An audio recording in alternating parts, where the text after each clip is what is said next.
बिस्मिल्लाहिर्रहमानिर्रहीम। देखिए, हुकूमत की तो कोशिश होती है कि अवामी जो मसाइल हैं और अवाम के जो इश्यूज़ हैं, और बजट बहुत इंपॉर्टेंट एक डॉक्यूमेंट होता है जिसके बगैर हुकूमत चल नहीं सकती, तो उसको टाइमली पेश किया जाए। लेकिन जिस तरह आपने देखा कि ये जो पीटीआई है, इसको पाकिस्तान या जो है वो इसकी बेहतरी के लिए सोचना, इससे गर्ज नहीं है। ये अपनी सियासत जो है उसको चमकाने में लगे हुए हैं। इनके जो आइनी ऑफिसेस थे, जिस तरह गवर्नर था, प्रेसिडेंट था, उन्होंने कोई हद नहीं, कोई इंतहा नहीं छोड़ी आइन शिकनी करने के लिए और डिलेज डालने के लिए और वो पत्थर रोड़े डालने के लिए, कोई एक नॉर्मल हुकूमत जो है अपना काम करे। इस चीज़ को तस्लीम नहीं इन्होंने किया कि ये मेजॉरिटी खो चुके हैं और आइनी मामलों को उस तरह से चलने दे। मेजॉरिटी तो अब हमजा शहबाज साहब भी खो चुके हैं ना, राना एहसान अफजल साहब। नहीं, देखें, अगर वो जो 20 ये जो कहते हैं कि लोटे या डिसिडेंट्स ने वोट डाले, तो उनको 63A के तहत उनको सजाएं मिल गई। अब वो डीसीट हो गए, ईसीपी ने फैसला सुना दिया, तो आइन को आप चलने दें। लेकिन जहां जहां जहां ये रुकावट डाल सके, इन्होंने रुकावट डाली। जिस तरह आपने देखा कि IMF का जो मामला था, उसको उनसे मुआहदे करके, सारा कुछ करके, जानते हुए कि मैक्रो इकोनॉमिक इंस्टेबिलिटी इस मुल्क में आ रही है, डॉलर्स की शॉर्टेज है, यू टर्न लिया, सियासत की, इस मुल्क को एक मईशती दलदल में फंसा दिया। तो ये आप इनसे उम्मीद कर सकते हैं। अब जो स्पीकर साहब हैं या जो पीटीआई है, इनके पास, क्योंकि वो हेड ऑफ द हाउस है, इन्होंने हर कोशिश की ब्लैकमेल करें हम हुकूमत को, हम इस बजट को ना पास होने दें, अपनी इलीगल डिमांड्स डाली, बदमाशी की, जिस तरह ये करते हैं। लेकिन फिर भी हम समझते हैं कि हमें आखिर टॉकिंग टेबल पे आना है, इनसे बातचीत करनी है, हमने इस सूबे को चलाना है, हमने इस मुल्क को चलाना है। तो हम बेशक कोशा हैं। और अब ये अच्छी खबर आई कि चलें बजट पेश हुआ ताकि अवाम के मसाइल जो हैं वो आगे बढ़ें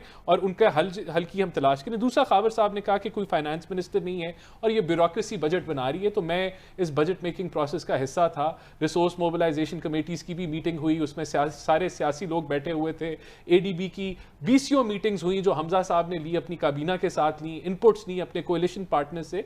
तो ये बजट जो है, ये हमजा साहब की सरबराही में, जो अभी करंट चीफ मिनिस्टर भी हैं और फाइनेंस मिनिस्टर का भी पोर्टफोलियो उन्हीं के पास है, वो उन्होंने इसको एक सियासी अमल से ये बजट बना है। तो इस चीज़ की मैं आपको श्योरिटी देता हूं, क्योंकि ये मेरी आंखों के सामने ये चीज़ें हुई हैं। वाकई ताखीर हुई है, काबीना बनने में नहीं होनी चाहिए थी, लेकिन क्योंकि एक कोalition हुकूमत है, उसमें आप को जो है वो एक दूसरे को सेटिस्फाई करके आगे चलना है। मैं समझता हूं कि ये जो डिले है ये अब ख़त्म हो जाएगा जल्द आने वाले चंद दिनों के अंदर, और एक नॉर्मल रूटीन के अंदर जो है वो हुकूमत चलेगी। और पहले भी चल रही थी, काबीना थी, हमजा साहब जो हैं, जो चीफ मिनिस्टर हैं, वो अपनी फुल रूटीन में काम कर रहे थे। देखें, ये चीज़ क्लियर होनी चाहिए कि हम हुकूमत में क्यों आए, और हम ये 3.5-4 साल जो इनकी हुकूमत है, हम बताते रहे कि इनके पास कोई इकोनॉमी का प्लान नहीं है। इनके 4 वजीर खजाना तब्दील हुए। इनके अपने वजीर खजाना ने कहा कि हमारे पास कोई मईशती डायरेक्शन नहीं है वजीर खजाना बनने से पहले। फिर इनके 7-8 FPR के चेयरमैन तब्दील हुए।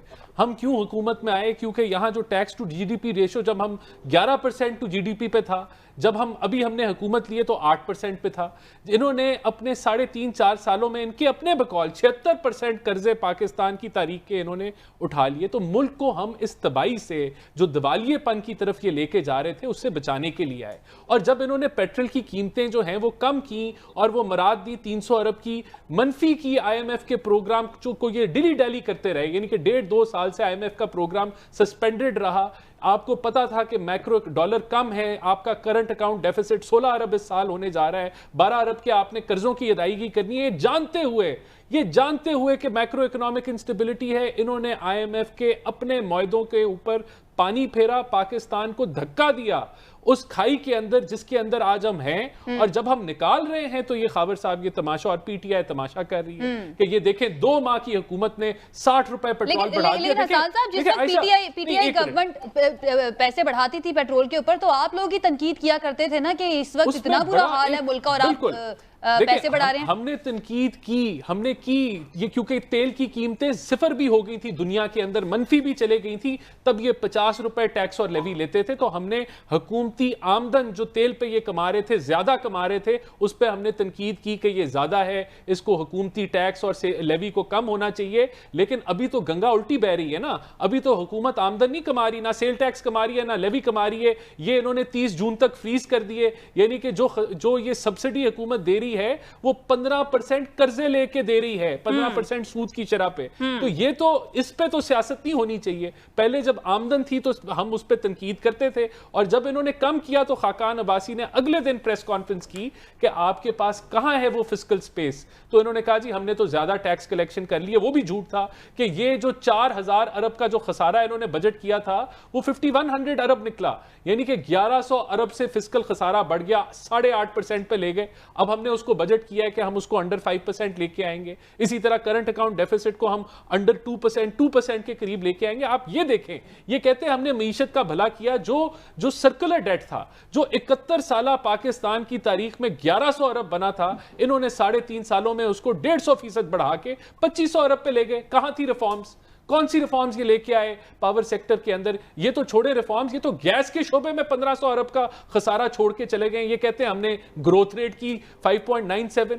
आप छोड़ के क्या गए? आज डॉलर जो नहीं है मौजूद, उसके ऊपर जो आपने बारूदी सुरंगें बिछाई, उसके जिम्मेदार हैं आप। और फिर आप तमाशा कर रहे हैं। आज हमें जो मुश्किल फैसले करने पड़ रहे हैं, हम इस मुल्क को दिवालियेपन से बचा रहे हैं और हम इसको ओन करते हैं। ये पॉलिटिकल कॉस्ट जो हम पे कर रहे हैं, ये हम खुशी से नहीं पे कर रहे कि 60 रुपए हम महंगाई डाल रहे हैं। ये पाकिस्तान की आज जरूरत है और हम समझते हैं कि देखें, ये आने वाले दिनों में मैक्रो इकोनॉमिक स्टेबिलिटी भी आएगी इस मुल्क के अंदर इंशाल्लाह ताला। ये IMF का प्रोग्राम जब ये हो जाता है मुकम्मल, हमें और भी एक्सपेक्टेशंस हैं कि हमें ये जो है वो डॉलर्स आएंगे 8-9 अरब की रेंज में आएंगे और आपके रिजर्व्स भी बढ़ेंगे।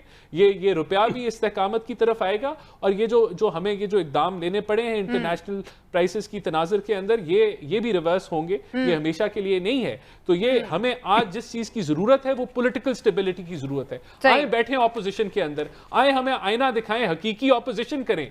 आप क्या कर रहे हैं? आप तकसीम की सियासत कर रहे हैं। आप उकसा रहे हैं लोगों को। पॉलिटिकली स्टेबल तो था मुल्क, अगर हम अप्रैल तक की बात करें तब तक एक स्टेबिलिटी हमें नजर आती थी। तो 9-10 अप्रैल के बाद से हमें ये सारी चीजें नजर आना शुरू हुई है कि मुल्क के अंदर इस्तेहकाम ही नहीं है सियासत के लिहाज से। आयशा, हमने सड़कें जाम नहीं की, हमने धरने नहीं दिए, हम एक आईनी अमल से आए और उस पॉलिटिकल प्रेशर में इन्होंने जो बारूदी सरंगे बिछाई वो फाइनेंशियल क्राइम है।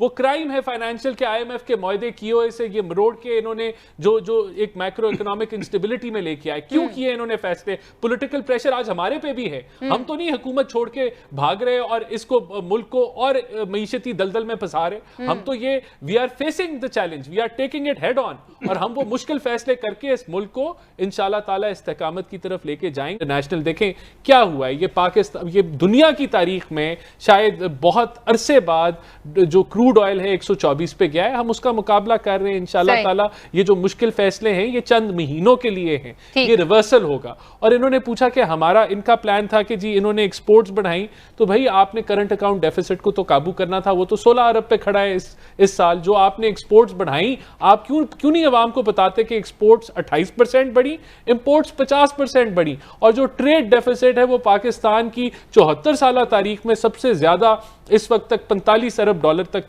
जा चुका है। तो इसी तरह आप क्यों नहीं बताते? आप बताते हैं कि हमने टैक्स ज्यादा कलेक्ट किया। टैक्स तो हर हुकूमत ज्यादा कलेक्ट करती है, हर साल होता था। सिर्फ आपके पहले 2 सालों में पहली दफा पाकिस्तान की तारीख में कम टैक्स कलेक्ट हुआ पिछले साल से, और जो आपने ज्यादा टैक्स कलेक्ट किया उसमें आपने रिकॉर्ड फिस्कल डेफिसिट दिया।